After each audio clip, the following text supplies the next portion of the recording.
Minasang, konnichiwa, kembali lagi bersama saya Yusuf. Di video kali ini kita akan belajar Mina no Nihongo bab 14. Sebelum lanjut, pastikan teman-teman semua sudah mempelajari bab 1 sampai bab 13 serta mempelajari kotoba bab 14 supaya apa yang nanti kita jelaskan akan menjadi lebih mudah dipahami.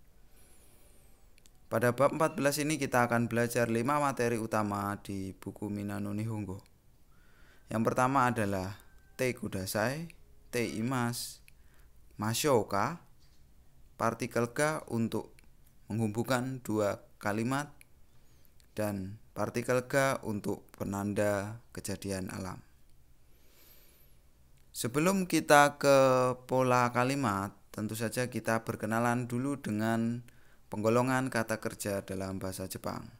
Pada bahasa Jepang ada 3 golongan kata kerja, diantaranya adalah kata kerja golongan 1, yakni adalah kata kerja yang suku kata sebelum mas berakhir bunyi i.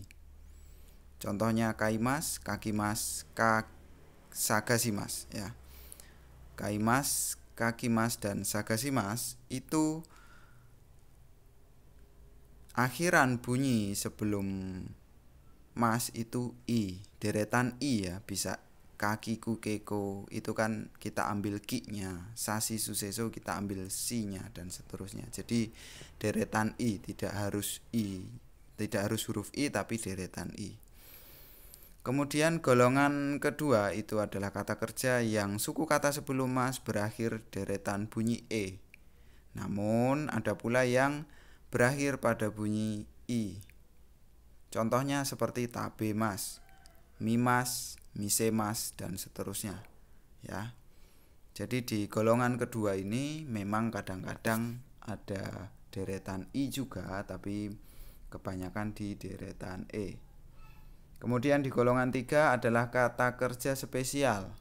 Jadi kalau kata kerja spesial ini ya mau ndak mau harus dihafalin karena cuma ada 2. Kemudian perubahan kata kerja ke bentuk T itu adalah kata kerja yang perubahannya dari bentuk mas diubah menjadi ke bentuk T atau menjadi D biasanya untuk beberapa kosakata.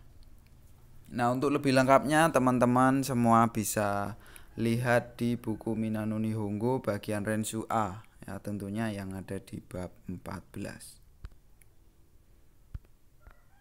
Hai. Ya, secara ringkas mungkin bisa lihat tabel. Yang golongan 1 itu kita warnain hijau.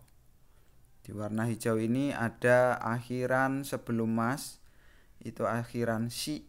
Contohnya sagashimas menjadi sagashite. Chi machimas itu menjadi mate. Bi yobimas menjadi yonde. Gi isogimas menjadi isoide. Ri magarimas menjadi magate. Kakimas menjadi kaite. Yomimas menjadi yonde. Kemudian yang ni sinimas menjadi sinde. I kaimas menjadi kaite. Kemudian yang golongan 2 lebih mudah perubahannya, itu dari tabemas menjadi tabete. Masnya hilang diganti t gitu aja. Namun kalau yang golongan 1 tadi itu ada polanya, lebih jelasnya nanti di buku Mina no Nihongo ya. Dan penjelasannya akan lebih mudah dipahami apabila teman-teman langsung praktek membuat kalimat dan membaca kalimat yang ada di buku Mina no Nihongo Hongsatsu. Golongan ketiga hanya ada 2, kimas ya dan shimas, namun ini sebagai contoh ada kimas ya menjadi kite. Kalau ini dihafalin, golongan 3 mau ndak mau harus dihafalin secara manual. Tidak ada polanya. Hai. Oke, yang pertama adalah pola kalimat te kudasai, yang artinya adalah tolong atau silahkan atau mohon. tergantung kalimatnya. Contohnya seperti ini. Tolong belikan air. Mizuo kate kudasai. Ya.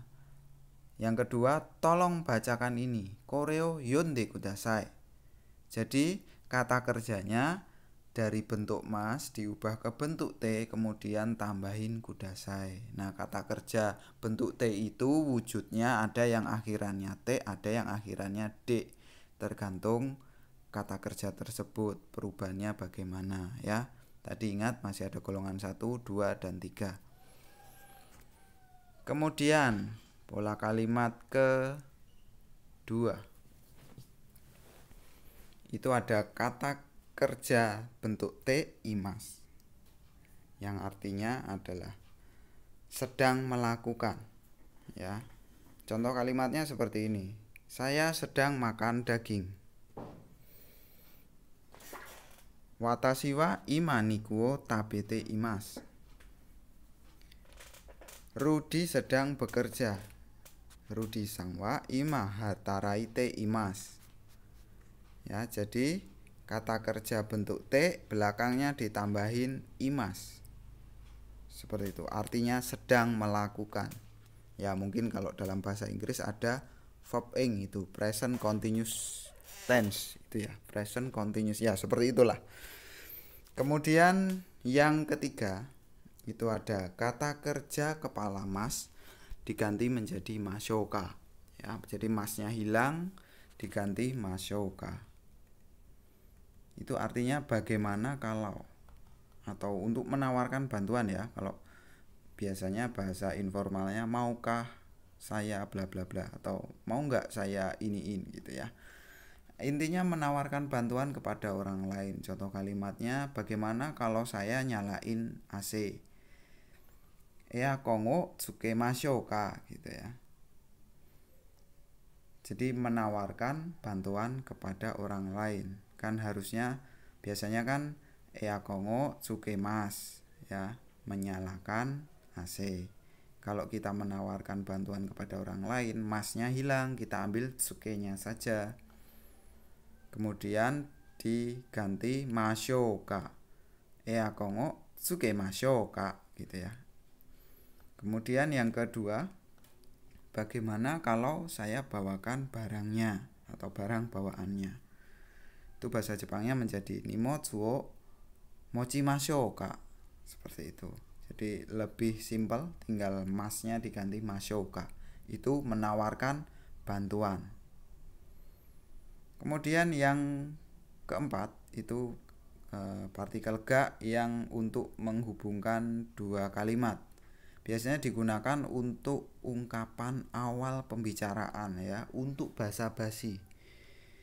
Seperti di pola kalimat pertama tadi itu ya, ada bentuk perintah ya, te kudasai, tolong ambilkan apa gitu ya. Kalau di contoh yang kedua ini ada tolong tuliskan ini. Koreo kaite kudasai, tolong tuliskan ini. Nah, itu bentuk perintah itu kalau kita ngomong kepada orang yang lebih tua atau orang yang kita hormati itu tidak sopan. Supaya sopan kita pakai basa-basi dulu. Permisi, tolong tuliskan ini. Shitsure desu ka, koreo kaite kudasai. Jadi untuk basa-basi, permisi, shitsure desu ka, koreo kaite kudasai. Oke, kita malah bahas langsung nomor 2 ya. Yang nomor 1 kita bahas dulu. Contohnya, mohon maaf ini di mana? Nah, ini kondisinya mungkin misalnya teman-teman lagi pingsan gitu ya. Terus minasang dibangunkan orang, terus kemudian mau tanya ini di mana gitu ya. Sumimasen ga koko wa do desu ka gitu. Ya, jadi bisa digunakan untuk basa-basi ya, partikel ga ini. Kalau artinya nggak ada artinya dalam bahasa Indonesia, tidak diterjemahkan tidak apa-apa, cuman untuk basa-basi saja. Oke, yang terakhir itu adalah penggunaan partikel ga untuk penanda subjek kejadian alam. Contohnya hujan sedang turun, menjadi ame ga futeimasu ya, subjeknya adalah ame atau hujan, hujannya menjadi subjek ya. predikatnya adalah sedang turun itu ya. Nah, tapi kalau kejadian alam itu subjeknya tidak pakai wa tapi pakai ga. Jadinya ame ga futeimasu. Kemudian langit sedang berawan. Sora ga kumoteimasu. Sora ga kumoteimasu.